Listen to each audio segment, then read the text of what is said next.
Data onboarding has been a time-consuming and manual process for too long. Between spreadsheet templates, writing custom scripts, and implementation services, getting data from a customer into your software takes a long time and costs a lot of money. It's a critical manual step in your customer's onboarding process, with no easy way to get it done. Until now.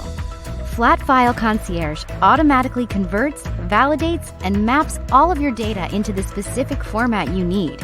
In just a few clicks, your data goes from messy and unorganized to validated and ready to use. All with no code required, so you'll be set up in minutes. Need to collaborate with your customer? Don't email sensitive data back and forth. Flat File Concierge lets you invite your customer to a secure, real-time shared workspace. Now you can give your customers a seamless data onboarding experience and save hours doing it.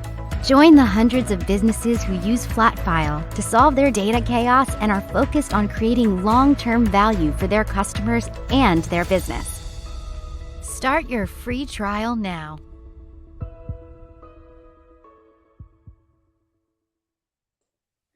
Hello and welcome or welcome back to the Customer Success Festival. I hope you're enjoying today's presentations. Just a quick reminder that you can join fellow attendees in our Slack community. Just follow the link at the top of the event website. And now, on to our next speaker.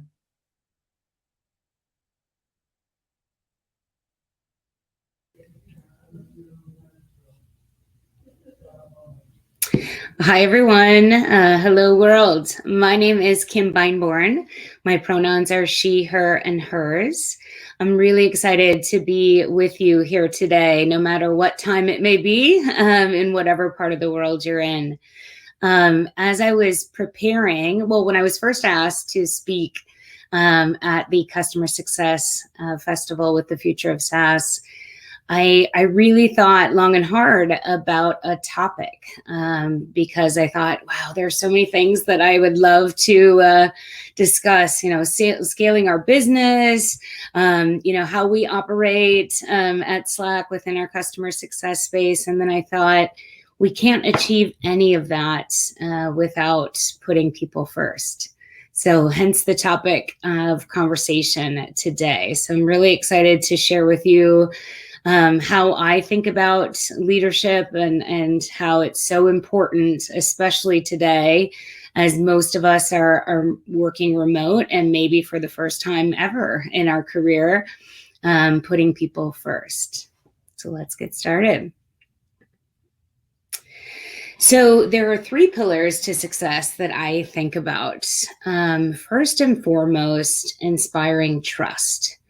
May seem easier said than done, but some of the ways you'll see listed below that I try to do this is, remove feelings of isolation. Obviously, during this time, and when I say this time, I mean the global pandemic that is impacting all of us.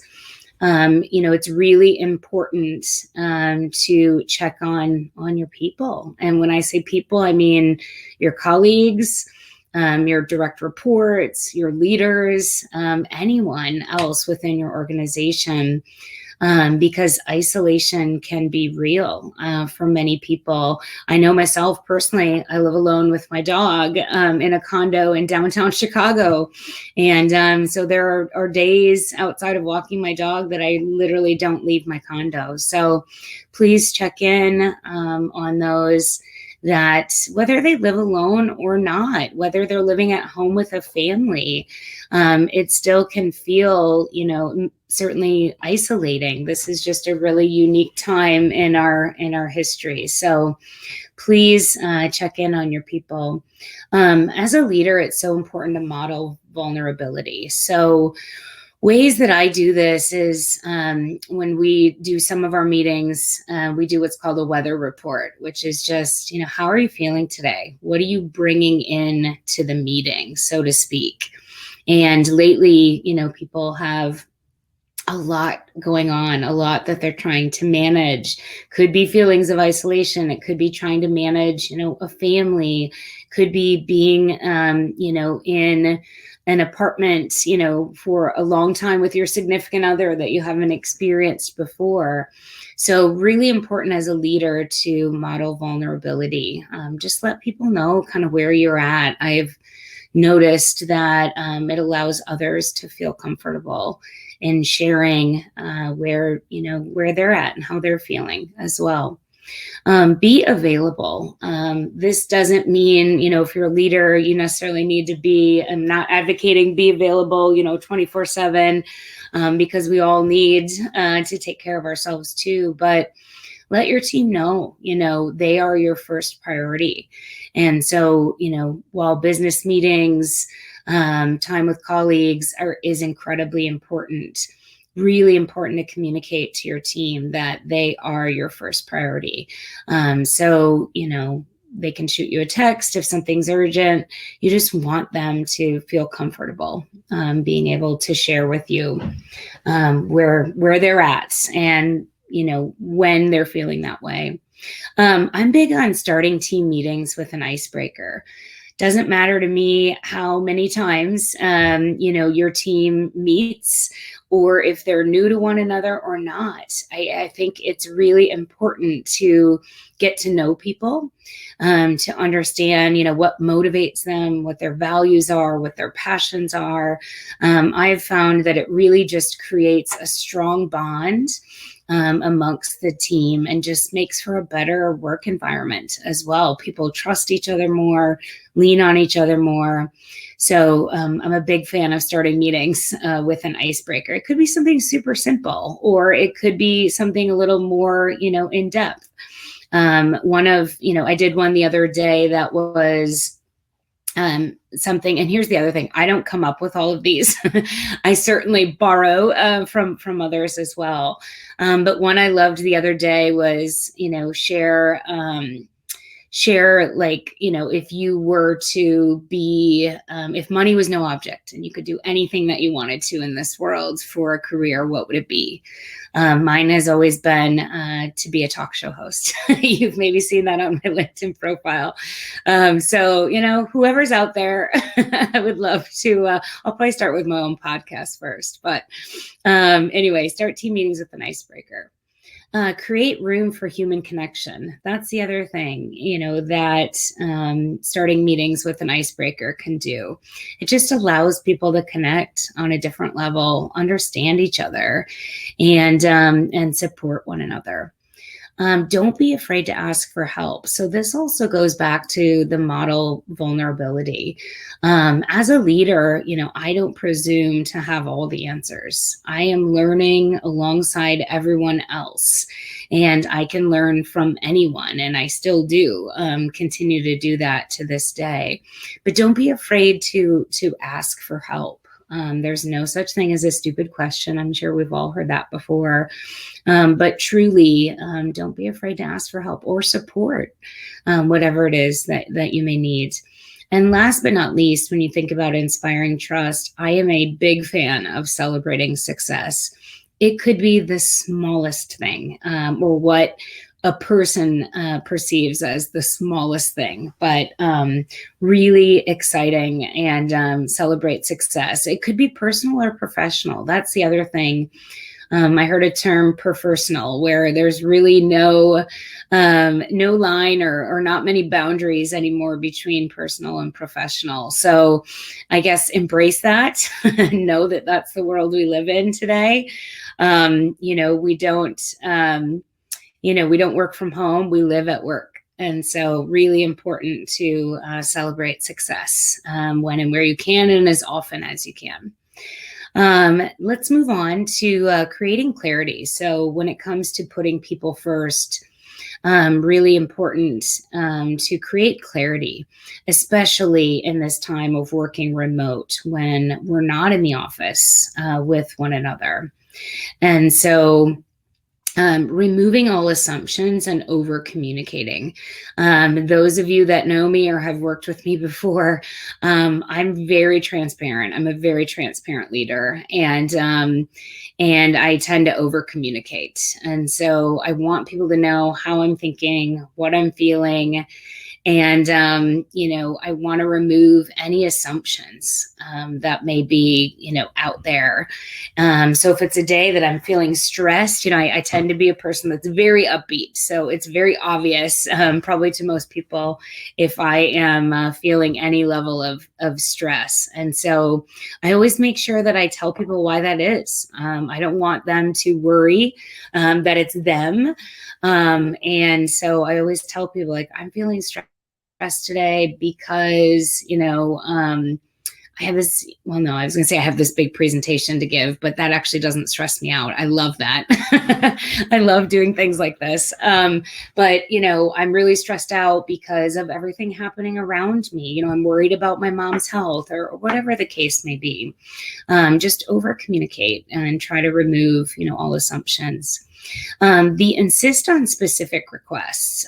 So the reason this creates clarity is, try to give people direction of what you're looking for. So I'm a big fan of autonomy, and I want my team to feel autonomous and feel empowered to make their own decisions and own their success and own their failures. I think that's how you learn best.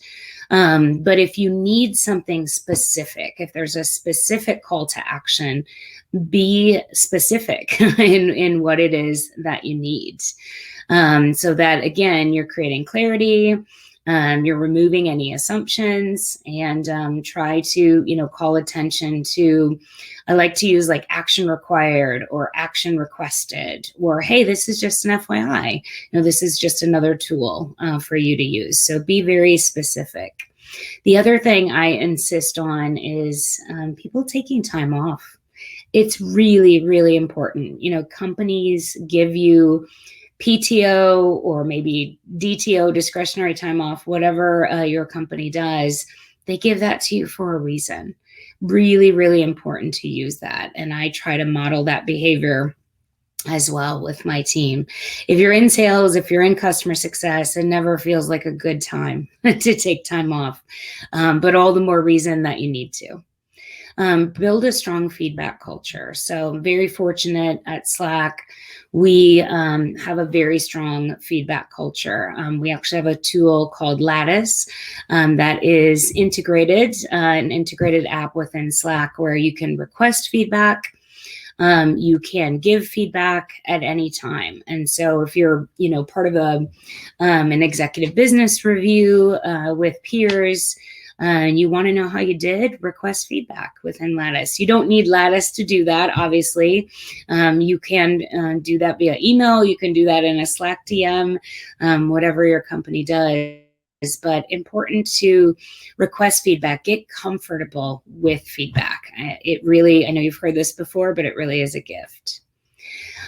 Check for understanding. So going back to kind of removing assumptions, make sure, I say this probably too often, but I always say, does that make sense? Does that make sense? I really want to know that, what I'm communicating is getting across. And people, have all sorts of things on their mind, on their plate. I want to meet people where they are in that moment. And so I need to check that they understood, what my ask was, or do they need clarifications or have any questions? Assign DRIs and track progress. So DRI, if you're unfamiliar, is a directly responsible individual. So when you're talking about work, and specifically when there's a call to action or a project, along with that comes accountability. So rather than kind of, putting an ask out to the team and hoping, someone will step up and sort of run with it, really be thoughtful about assigning a DRI. You can ask for volunteers, certainly, or you can, assign a DRI, but make people, accountable for things that you need and things that you ask. In the long run, people appreciate that because they'll have a very clear understanding. Last but not least, and again, these are just some ideas, certainly not rocket science, if you will, but things that I really try to implement and would recommend you do the same. Make feedback a part of your every one-on-one meeting, excuse me. And that could be with direct reports. It could be with peers. It could be with your manager, your direct manager, your manager's manager. I'm big on feedback. And so I'm big on receiving feedback to grow. I'm also big on giving feedback. So really try, in keeping with trying to build a strong feedback culture, make it a regular occurrence. It's really, really important. Moving on, for time's sake, I want to make sure we have questions, or time for questions and questions. Hopefully you have some at the end. Next, kind of my 3 pillars to success is unlocking performance, create accountability for results. This seems simple, seems obvious, but really important in that you communicate. What are the results that you're expecting? What are the results that you're hoping for? And, create accountability for that. I am not a micromanager. You can ask anyone who's ever worked with me. I really allow for a lot of autonomy on my team, but also what comes with that is being very clear about what you need and when you need it. Optimize meetings. So this is something that I do, I think, to create leadership opportunities for people on my team, but also because who knows better than what they need to help perform better in their job than your team. So I actually have the team members, the individual contributors on my team, the CSMs, run the meetings. So we do a rotation. One CSM will own a meeting, and they'll own all parts of that meeting. So there's always a part for me as far as leadership updates, or Kim's top of mind, as we say. But my team actually runs the meeting, and they do phenomenal, far better job than I could do if I was the one running every meeting. But again, it's about creating opportunities. It's about optimizing your time together to make sure it's valuable time spent. Provide structure. And so DRI, I just saw a question, directly responsible individual. Provide structure. So, if there are certain categories that you want to be part of every team meeting, let your team know that. I tend to let my team kind of run with it, right? Whatever is top of mind for them, whatever they think will be important, they run with. But they're great about checking in with me, and we sort of come up with a strategy together. Speaking of coming up with a strategy together, I am huge on getting my team's feedback at all times on all things. We are a team, and I want us to operate as a team. I want the team and all individuals that are part of a team to have input into what we do and how we operate day to day. The next one is could be unique to Slack. I love this. Obviously, I love operating within Slack. If you use Slack today, there is an eyes emoji and a green check mark emoji. So this is fantastic and a great way to kind of acknowledge. So if I put a call to action or something in our team channel, the team will give me the eyes emoji if they've read it and reviewed it. If there's a call to action, they'll give me a green check mark to let me know that they've taken action on it. So very efficient, great way to kind of, optimize, and especially working in a remote world, which we're all doing today, or many of us are. Be creative and flexible with meetings.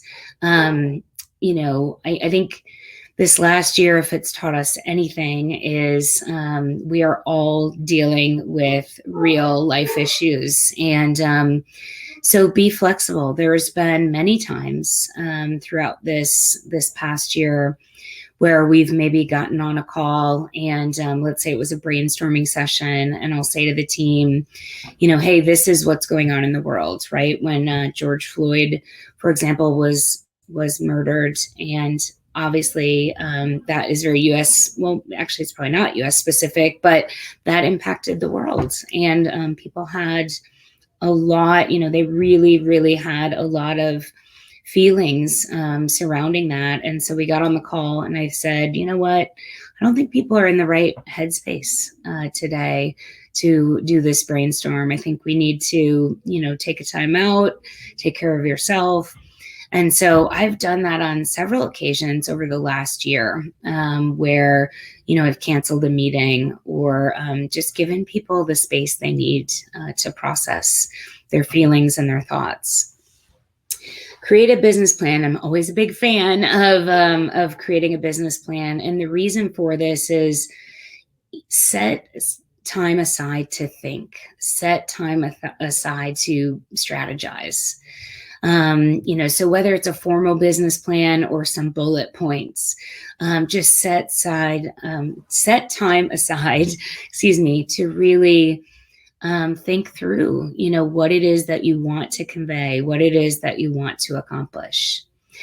Share your schedule. I mentioned earlier, I'm a very transparent leader.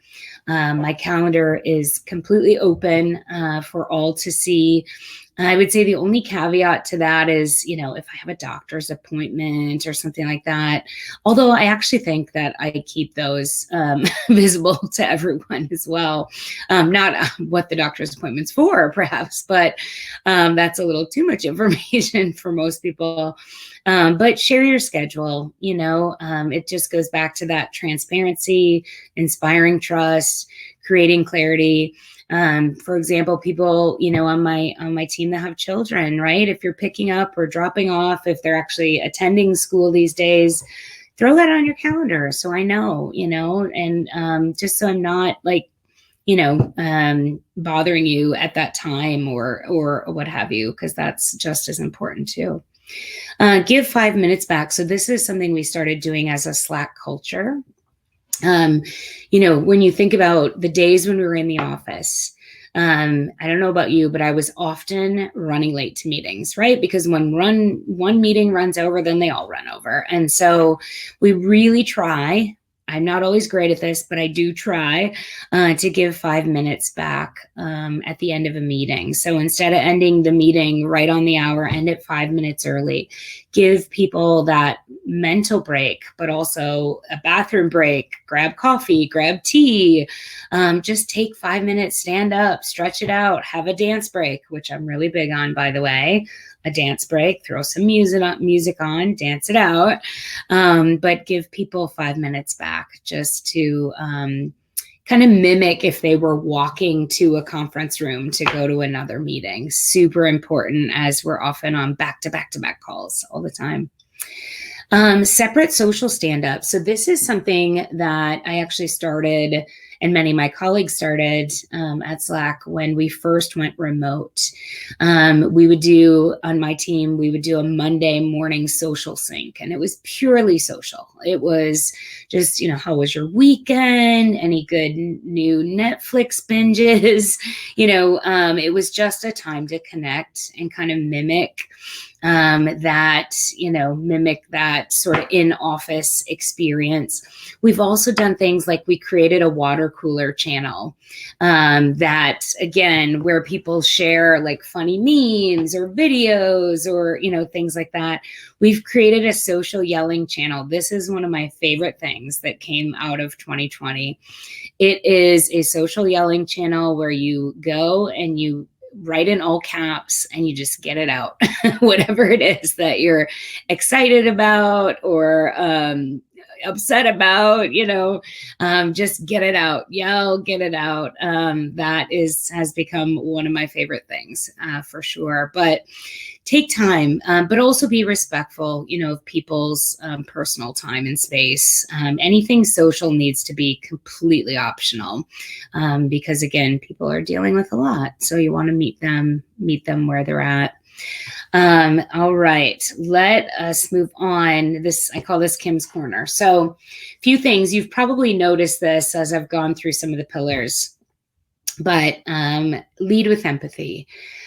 I can't stress this enough. This is actually a value of ours at Slack, but really, really lead with empathy. Everyone has a completely different situation and things that they're dealing with. So just know that, you lead with empathy. Just know we're all human. We're people first. Work is important, of course, but work is always going to be there. So lead with empathy and let your team know that. And my team really communicates with me so well. And I like to think that I've helped with that because I empathize with whatever it is that they're dealing with. And I model that vulnerability myself. Individualized approach. So I am really big on, as a leader, I don't expect you to adjust to my leadership style. I take each individual as they are and I adjust to your style and what works for you when it comes to communication or how you learn. So I really believe in sort of that individualized approach. Transformative leadership style. I shared a little bit, or I alluded to this earlier. Really important to, I want people to learn. I want people to own their own success, own their own mistakes. I want them to feel empowered. And so I really want people to transform. And that's really important to me in the time that I have with them. And so that looks different for everyone. So make sure you're talking to your team about what that looks like for them as individuals. Dream big, get shit done, and have fun. Hopefully no one minds the swearing. This is something I'm borrowing from my days at LinkedIn. Jeff Weiner, who was the CEO there for a long time, said this once. He drew a Venn diagram, and right in the intersection of the three circles, he said, "These are the people that I want to work with." And I could not agree more. Dream big, get shit done, and have some fun along the way. Last but not least, self-care. As a leader, but even as an individual contributor, you have to put your own oxygen mask on first. You have to take care of yourself if you're going to be any good to anyone else. And that holds true for anyone within a work environment. If you're not taking care of yourself, you're not going to be at your best. You're not going to be your most productive. So there might be days you're operating at 70%. There might be days you're operating at 120%. You know yourself. And I know that this last year has made me so much more self-aware about when I need to take a break. And I communicate that to my team. And then last but not least, this is actually Slack's goal. This is our mission. We want to make people's working lives simpler, more pleasant, and more productive. And that is something I strive to do as a leader, day in and day out. I am certainly not perfect, but I do anything and everything I can. Happier employees are also more productive employees. So really important to put people first, especially when working in today's remote world. Thank you so very much. I believe now we might have time for a few questions. Is that right, Gemma? Hello, yes, that is right. Thank you so much for that presentation. That was really interesting to find out all the different ways that people can make their workplaces more pleasant to be in. Thank you. So we have a few questions. I'm just going to start from the top and continue on. So the first question was, when you're being transparent about your stressors, do you ever worry that you're inadvertently further stressing your team? This person would love to be more transparent, but is worried that it will deter the team from reaching out when they need support. Yeah. I think it's a really fair question. I don't worry about it, and I'll tell you why. Because they know how transparent I am, and I always let them know that I'm still here and I'm still available. Like, I have learned to compartmentalize over the years as a leader to the best of my ability. I certainly don't want them stressing out, and I certainly don't want them to feel as though they can't come to me because I'm dealing with something difficult. So I think it's a fair concern, but I think as long as you communicate clearly and just let them know, hey, I'm having a tough day, but sometimes work actually helps, right? And it distracts me. And so I let them know that doesn't mean I'm not here. Please still come to me, but just know, I might not be at 100% today. That's great. Thank you for that. So the next question was that you mentioned avoiding micromanaging. What advice would you give to first-time team leaders or managers who are struggling to let go of their work and find themselves micromanaging their staff? And what are the first steps to stop that behavior? Yeah, great question. So I think a couple of things, right? If you don't like to be micromanaged as a leader, you certainly want to, probably stop doing that behavior yourself. But I would say this, first and foremost, I tell my team, I trust you until you give me a reason not to. So I will step in and micromanage someone if I need to, if they're not meeting their deadlines, if they're not doing their job, if they're not communicating with me, then we will have a conversation, and then I will micromanage if I need to. But I give them the leeway. Not everyone gets from point A to point B the same way. And so if I ask you, hey, this needs to be done on this date, and I communicate that clearly, I need to give them the leeway and the room to do that. I don't need to remind them, every other day.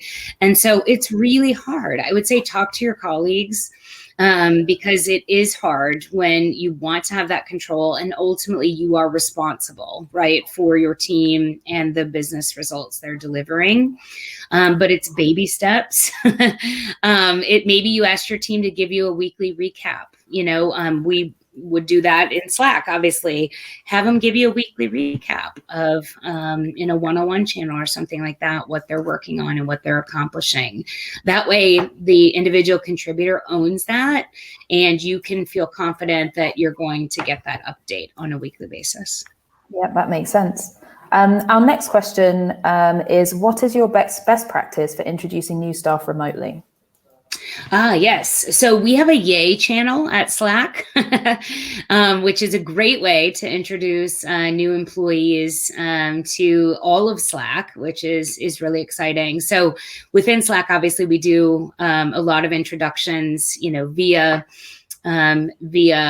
Slack channels, but we also there's a few things in our Chicago specific channel. There's actually a list of questions that we've created, and the team will take turns kind of sharing like favorite foods, favorite this, favorite that.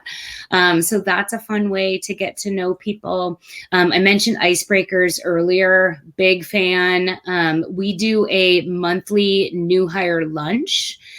Still do that remotely. So we encourage people to bring their lunch. It's a great way for new hires to meet a lot of people all at once, and for people to get to know them as well. So get creative for sure. But I feel very lucky because we have a lot of avenues to do this on Slack. But I love the new hire lunches too. I think those have been really fun, and people appreciate, getting to know people as face-to-face as we can be right now. Yeah, it definitely all sounds really fun for a new hire. Yeah. Our next question is from someone who says that they're a CSM without a manager, and it's their first time leading customer success. Any suggestions for self-managing when you don't have a director?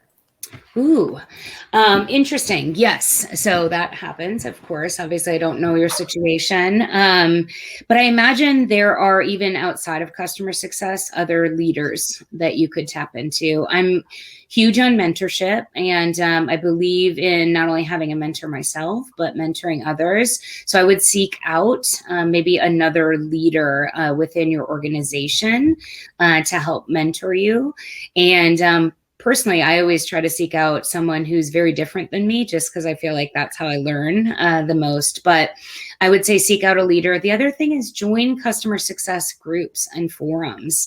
It's a great way to get ideas and kind of be part of that community where you can get, a lot of great ideas as well. But just ask for help, seek out support, because everyone needs that. That's great. Some really good advice there. So we've got time for one more question, and that's from Mike. He says, how do you handle having the fun team that other reps want to be on? Often he's found obstacles with leadership peers who are good at what they do, but don't have the same energy and charisma. Oh, well, and we are the fun team, Mike. But I think it's interesting though. You can't just be the fun team, right? You have to be the fun team that also really produces results and is good at their job. And I think the fun team actually produce better results too. But the other thing is, I think my fellow leaders, we inspire one another. We really do. And we share ideas and best practices. So I'm going to boast for a second, but I think there are many, many fun teams at Slack. I can't say I have the only fun team. But I understand what you're saying. And I would just say, talk to your team. Ask them, what do they need that they're not getting? Your team's going to be full of great ideas on how to be more quote unquote fun, but also how to be more productive and how to support one another. So I would ask your team. Great. Thank you so much, Kim. Thanks for the great presentation and for answering all of those questions. Absolutely. Thank you so much for having me. It's been really fun. Enjoy the day and or evening, depending on where you are. And thanks again, Gemma. I appreciate it. Great. Have a lovely day. You do the same. Thank you. See you later. Bye-bye.